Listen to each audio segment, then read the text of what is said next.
नमस्कार. सर्वांना मानाचा जय शिवराय. आपण बघत आहात यूट्यूब चॅनल ज्याचं नाव आहे रोकटोक खलापूर न्यूज. आज आपण इथे उभे आहोत एका अशा ठिकाणी जेथे ज्ञानार्जनाचे पवित्र कार्य चालते. ही शाळा जेथे आपल्या मुलांचे भविष्य घडते. पण या शाळेसमोरचा रस्ता बघा. PWDने बांधलेला हा रस्ता आहे की चालन, खड्डे आहेत की रस्त्यातच खड्ड्यात गेलाय. बघा, या खड्ड्यांमुळे विद्यार्थ्यांना शाळेत ये-जा करताना किती त्रास होतोय. अपघात झाले तर जबाबदार कोण? प्रशासनाला जाग कधी येणार? दरवर्षी पावसाळ्यात हे चित्र. आणि मग तात्पुरती मलमपट्टी, कायमस्वरूपी उपाययोजना कधी करणार?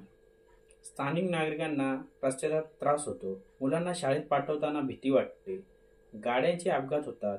विद्यार्थ्यांच्या बसला खूप हादरे बसतात. धूळ असते आणि शाळेत जायला उशीरही होतो. लहान मुलांना सुद्धा किती त्रास होतोय. आपण आपल्या प्रशासनाला काहीच पडलेलं नाहीये. PWDने अधिकाऱ्यांनो, तुम्ही AC रूममध्ये बसून काय करताय? जनतेच्या पैशातून पगार घेता, पण काम मात्र शून्य. या रस्त्याची ताबडतोब दुरुस्ती करा. हा रस्ता म्हणजेच केवळ खड्डे नाहीत, तर तुमच्या नाकारतेपणाचं प्रतीक आहे. सरकारला आणि प्रशासनाला आमचा इशारा आहे की तात्काळ या रस्त्याची दुरुस्ती करा, अन्यथा तीव्र आंदोलनाला सामोरे जा. प्रशासनाला एवढं होऊनही जाग येणार नाही, तर जाग येईल तरी कधी? MIDC मधील मुख्य रस्त्याची अवस्था अशी आहे की रस्ता शोधायचा की खड्डे चुकवायचे हे नागरिकांना कळेनासं झालंय. हे केवळ खड्डे नाहीत, तर प्रशासनाच्या निष्क्रियतेची, बेजबाबदारीपणाची आणि भ्रष्टाचाराचे जिवंत उदाहरण आहे. लाखो रुपये मंजूर होतात, टेंडर काढले जातात, पण प्रत्यक्षात रस्ते बनतात तरी कुठे? की हे पैसे कोणाच्या खिशात जातात? रोज अपघात होतात, नागरिक रक्तबंबाळ होतात, पण प्रशासन झोपलेलं आहे.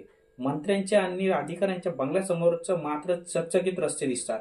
मग सामान्य जनतेच्या जवळची किंमत शून्य आहे का? जर हा नाकारतेपणा असाच चालू राहिला तर जनता आता तुमच्या गाड्यांना खड्ड्यात उतरवण्यास तयार आहे. निवडणुकीच्या वेळी मोठमोठ्या घोषणा करणारे नेते आता आहेत कुठे? त्यांच्या आश्वासनाप्रमाणे तेही रस्ते गायब झालेत का? प्रशासनाला होत आहे हात जोडून विनंती करतोय की लवकरात लवकर MIDC मधील जितका खराब रस्ता आहे तितका खराब करा. रस्त्याच्या इतका खराब झालाय की तुम्ही बघाय ना का रस्त्यातून सळ्या बाहेर निघालेले आहेत, तरी प्रशासन अजून झोपेचं सोंग घेतलंय.